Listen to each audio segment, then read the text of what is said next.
Gear Tasting Radio is brought to you by Imminent Threat Solutions. ITS provides knowledge that empowers individuals with indispensable skill sets to explore the world and prevail against all threats. Right now, as a special thank you for all podcast listeners, we're offering 10% off in the ITS store. Simply use the code GTR to save 10% at store.itstactical.com.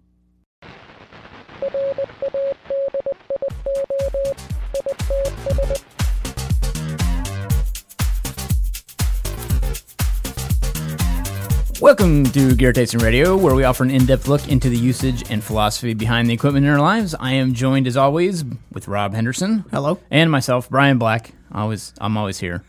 Just joined by yourself. Just letting you know. Yeah. Today we are going to be talking about gear hacks. So these are things that we typically do with gear when we first purchase it.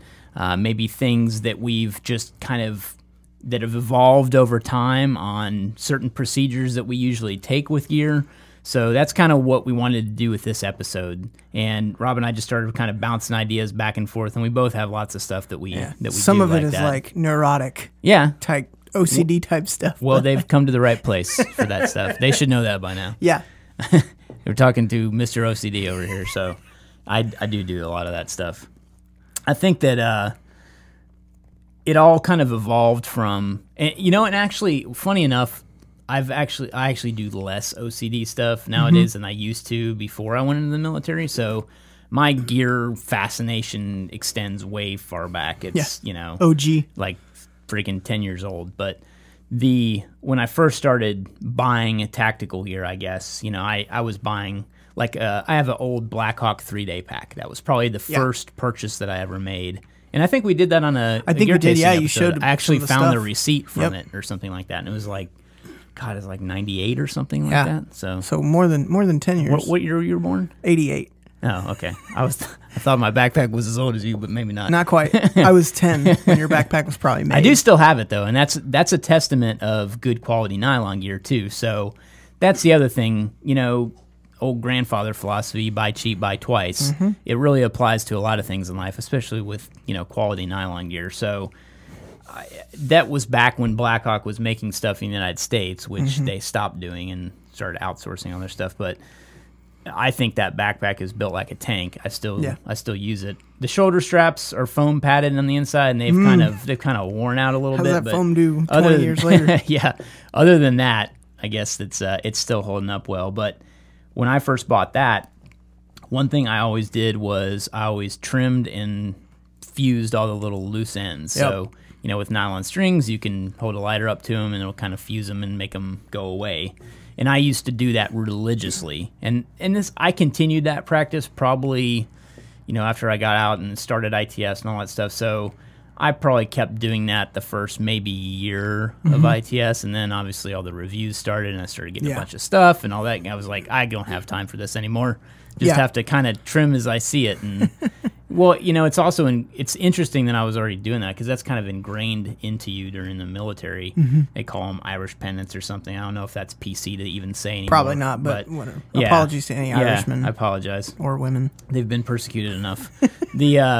But that's kind of the deal. We would always trim everything out of our inspection uniforms. Any little fray could fail you during an inspection. Not to mention your polished boots, but like it kind of continued up until then. And then when I got too busy to do anything, it's kind of when it fell off. But one of the things that always bugged me about gear was jingle jangles. Yes, so absolutely. I always trim zippers off and put if it's some got type metal of cordage. zippers, they're coming off. Yep. I totally agree. Blackhawk did this thing, funny enough, on that pack I bought. They had just started doing this, and that's it was very interesting to me, but they were putting like a rubberized coating on the zipper pull itself. So you still had the noise of like the pull jangling inside of the slider, that type of thing, but it actually did work to silence that whole system, without having to put on paracord. And they eventually moved to that, but I think this was like, well, what can we do? So I'm sure it helped. Yeah. Yeah, I like to take anything that comes with zipper pulls. I cut them off and I put paracord through them. And I just put the big, I don't know, like a lollipop end that I can grab to zip with. And I vary the length on how long I think the zipper needs to be.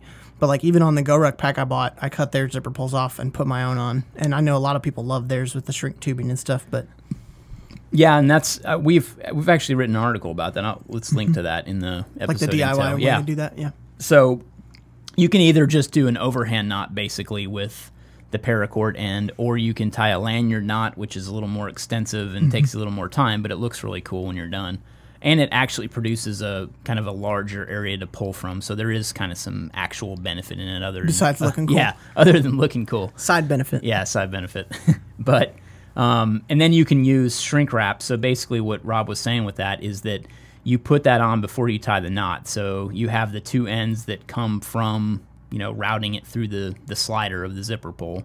Then before you tie it, you slide on a piece of shot cord, tie the knot, and then you heat gun it up on the shot on the heat shrink tubing, and then it kind of forms to that. So it kind of helps keep it, straight. Yeah.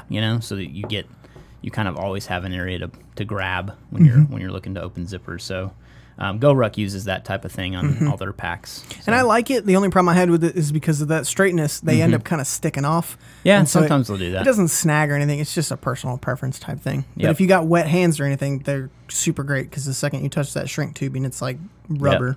Yeah. Well, I mean, it is rubber. It's like rubber. Okay. It is rubber. Yeah. But the other thing I started doing too, and I do this quite often, is I like dummy cord a lot. I always have some with me. Yep. I usually dummy cord just about everything because I'm always losing everything. So anything that I can tie down, and it's not like my kit looks like a gypsy camp or anything, but there are specific things that I do dummy cord, like my if I have a handheld GPS, I'll absolutely dummy cord that. You hold it up and you say, would it really suck to lose this? Yeah. Yeah, then you're going to want to tie it to you. So in the compass, I always dummy cord a compass too. Usually I'll just sometimes use the lanyard that comes on a compass and just girth hitch it around, some part of my kit just to keep it. I did that with mine. I did it with Type 1 paracord, and I made it long enough to wear around my neck, and then I just girth hitch it to like a piece of stuff sticking off my kit. That way, if I have to take it off, I can just throw it around my neck. Yeah, and what we're talking about with the smaller diameter paracord, we call it dummy cord. We sell it in the ITS store, but it's basically coyote or black, and it's really thin compared to 550 quarter traditional 7-strand inner lanyard paracord. Yeah. The guts make up 7 strands, so that's just an option, because even if you gut traditional 550 paracord and just use the sheath to dummy cord, which is a great option as well, it still can kind of take up more space than it needs to for a dummy cord. Yeah. But yeah, that's a big thing that I always do. I always make sure that I'm not making too much noise and rattling around when I wear a kit too. So if I have stuff on and it's, if I'm going to hunt hogs at night or something like that, I will kind of jump up and down and make sure I'm not jingling everywhere. The other thing I've done too, along with like jumping up and down, is I go out in the dark or I just turn the lights off in whatever room I'm at. Because looking at it, when you have it all planned out, it's like, oh, I'll know where this is. And then you do it in the dark, you're like, well, I don't know what this is. What am I feeling right here? Is this... That's why I always put, and that's a good point. I'm glad you brought that up. I always put stuff in the same place in my kit. Even though I may take certain things out and not take them at certain points, I kind of have a standard loadout, and it's always in a general area. So I know that, for me, my med kit is always on my left, things like that. So you're the general vicinity of where you're going to. If you need a pen, correct. You can head to that. Yeah. I'm sorry, wait, no. I messed that up. I was going to say mine's on my right. Radio's on my left. Med kit's on my right. Sorry. My bad. And that's obviously I don't even know that. Well, it's good to check too, because a lot of times what I've done is like when I put my electronic hearing pro on and I'll move around a little bit, I'll hear something clicking that I wouldn't have heard without kind of heightened hearing or whatever, and it's like, oh, I need to move this because it keeps clicking. Yep. Yeah, agreed. Yeah, doing stuff in the dark and kind of getting that muscle memory of where your stuff's at without having to look is a huge benefit too. Highly recommend that. Yeah, something else I've been doing is painting like everything. So like I got like a pair stenciling your gear? No, like painting it. So I got a pair of binos and they were black, and I just covered the lenses up and I just sprayed them with Krylon, and then I did a little bit of a pattern, but nothing too big. But it helps to me to obviously break up the pattern of it, but also takes any of the shine off, especially if you use that matte paint. It can just, and I was reading somewhere, I don't remember where, but like on tents and stuff, you can do that too with like either the matte clear or just a regular spray paint to kind of take away shine if you're looking to camouflage something or be a little more discreet. But it makes all my stuff match too, which is nice. Yeah. The other thing is stenciling. Since that popped into my head, might as well mention that too. Especially when it comes to magazines, I like paint markers because they're super bright. So I'll like use a blue paint marker as kind of my marker of choice, and I'll usually write something on my mags for identification, whether that's some part of my last name and number, some kind of number sequence. Just something Yeah, exactly. It helps because when you're doing training or whatever and everybody's mags are in the dirt, everybody's using P-mags. So it's like, oh, what's this mag? And on P-mags, you can mark them at the top where the rounds go in, and then it's hidden when it's in a pouch, and it's hidden when it's in the gun. So it's not going to, the highlighted green isn't going to give your position away. I think a lot more people give that more credit than it's due. Like if you have a red handle or something, they're like, oh, you're going to get taken out by a sniper. We got so many comments about that when we had the red handle on our trauma kit pouches back in 2010 or whatever. Those are the same people that'll be head-to-toe multicam with a black gun. Okay. Well, I mean, it's like, that red pull handle is going to be a dead giveaway. I'm like, if somebody's close enough to see the red handle on they've seen your trauma kit, you probably got better things to worry about. Yeah. Worse things to worry about, I should say. But yeah, that's kind of some of the big stuff. Yeah. I think that helps too because, like you said, this all kind of leads into the same. Like, if you're doing the same thing to your gear, like if you replace your paracord pulls the same way or you burn your threads off the same way, then it's going to be more equal across the board. So when you go to use a new chest rig or something, everything will kind of be in the same spot, give or take different positions. But I think that helps to be more uniform. Yeah, I'm trying to think. So we covered labeling, covered zippers, covered some paracord, dummy cord. Don't you have a Chemlight thing you do to prep Chemlights?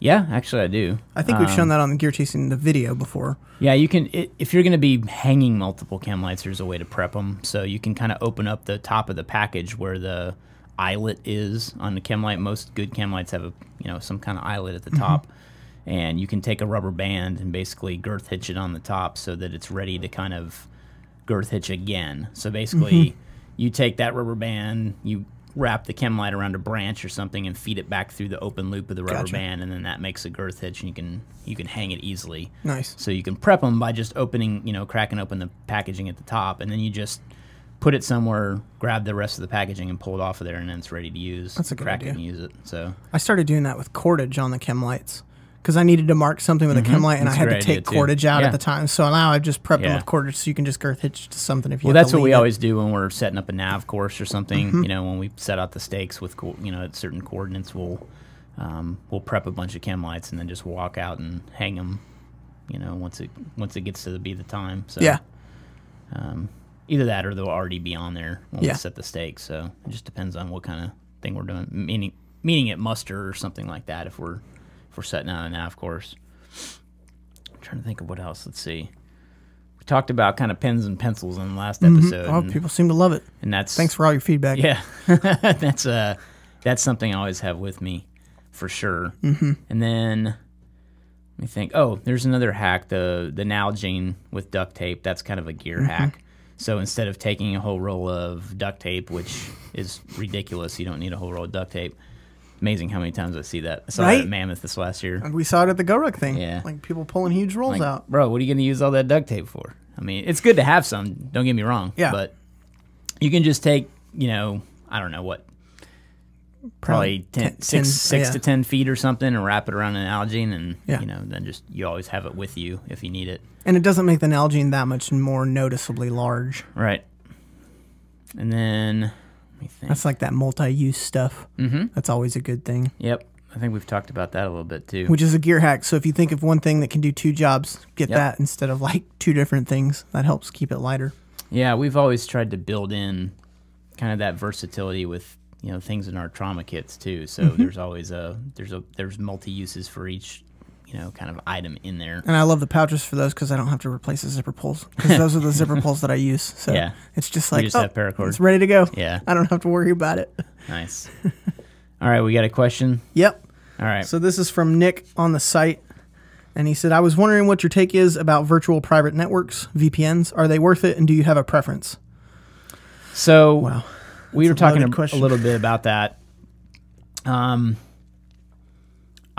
rather defer to you on VPNs. I Sure. can talk with it, but you're a So- little more versed. A VPN is just a connection that you make from your wherever you are to a server and then to your traffic. So if anybody happens to be watching your traffic, it'll get obscured going forth. And with lots of recent news tons of hacking cases and stuff like that, lots of people have started talking about using a VPN, especially as we start getting closer to like net neutrality, and maybe the ISPs are going to be able to sell some of that information. So everybody's jumping on the VPN train, and you can get monthly services or one-time buys. You can actually set up your own VPN too. But I think your question, Nick, is more like, is there any off-the-shelf product that you recommend? And if you're doing the research on it, you can probably find the answers you're looking for, just basically what a VPN does and how to avoid having your traffic snooped on. But the only thing I would caution about is make sure that your VPN company is not based in the United States, because United States companies are susceptible to subpoenas from the government. And if they are storing any information about you, then all of that information is available just through a subpoena. And I don't really have one that I recommend. I'm kind of in between them currently, and you should probably have one just for privacy's sake. It helps. And it doesn't, it goes back to the whole like, oh, you must be doing something wrong. But I don't think it's about that. I think a lot of times it's like, I don't want my information sold to advertisers and things like that. So it can kind of help obscure your web traffic a little bit. And that kind of delves into like Tor and the deep web and stuff. And we've done a couple articles we can link to on that that kind of go more in depth into VPNs. But I would just say if you're in the realm of wanting a VPN, continue down the road. There's tons of resources. Reddit is a great place to check. I think they have a VPN subreddit that they can kind of get you started with and get a whole house VPN set up, or however you want to do it. Yeah, absolutely. I got one more question here. Comes from George on email. Can you go over some different radios that you would recommend for everyday communication? Boom. So, I would recommend, obviously, the Baofangs. I got some Facebook hate for that on that Did you? on that Go Back article I did. Yeah, the Baofeng is a cheap radio. Yeah, but of course it is. It's a cheap radio. Yeah. I think that's both the benefit and the downside. And if I'm saying it right, a Walksoon. Those are some radios that are a little more expensive, but I like them. I think the functionality is a little better. They're still not my ideal radio. Yeah. What I really don't like about a lot of them is the lights. So I always put 550, or 100-mile-an-hour tape over all the lights. It seems that like are on over the there. entire thing. Oh, it's with how many lights are on. ridiculous. It's got a flashlight built in. What is know. that for? Yeah, everything has a flashlight nowadays. That's the one thing. I'm like, oh, I bet it My has a phone flashlight. has a flashlight. Yeah. Yeah. It's amazing how many people I see using phone flashlights. So I carry one in my pocket. But yeah, so we'll link to that. We did a pretty extensive write-up on, radio communication and some best practices behind that, as well as some recommendations for radios. But if I were to give you two offhand, it'd be the Baofeng. I know the Walksoon's the UV5R. That's think the Baofeng. Oh, it is? Okay. And So I can't remember Baofeng's the UV5R. Walksoon. I think we have it in the article though. Yeah, Walksoon's like the. Anyway, I think And they're there's very similar in interface, but the Walksoons, because we have both, the Walksoons seem to be a little more durable. Yeah. And I mean, you're going to want to get an aftermarket antenna almost immediately. Yes. Take the I rubber would duck. Toss absolutely it. recommend that for sure. The what's it? Nagoya is the company that makes the big aftermarket one. And then, I mean, I guess it depends on what kind of communication he's wanting to do, because I know that a lot of the there are lots of rules around like MGRS or FRS frequencies and stuff, and the types of radios you can use. But And mirrors. Yeah. Yeah. that's the last thing I'm trying to Yeah. think of. Yep. Which I recommend. I like mirrors a lot. A bunch of people give you a bunch of Yeah. feedback on using that on Baofangs or. And so if you're prepping for emergency communication during a survival situation, the type of radio and the frequency you're transmitting on really doesn't matter. Yeah, because you can transmit on any frequency, even ham frequencies, Yep. if there's life or limb at stake. Yep. So just keep that in mind. Yeah, so if that's your goal, pretty much anything will work. Yep. So you're not going to get in trouble just for having a radio that has those frequencies. Yeah. But communication is another thing, obviously. Right. Yeah, if you're looking for daily communication. Yeah. Stay legal. Yeah, exactly. Stay legal out there. Thanks for tuning in to Your Tasting Radio. Remember to check the episode intel for some of the articles and things on ITS that we've mentioned. We have been writing content for a very long time. We've got a lot of extensive research that go into those articles. So a lot of the topics we're going to talk about, we will link out to just so you can get more substance from just the little bit that we talk about on the podcast. But we do have a new episode every Tuesday, so tune in if you're interested in that. Hopefully you are interested in that. And hopefully you're subscribing on iTunes if you're that interested. And hopefully you've left us a review and a 5-star rating. We would very much appreciate it. And if you like what we're doing here on the podcast, head over to Patreon and help support what we're doing in our podcast life and our video life on YouTube. Patreon.com/ITS Tactical. Thanks again.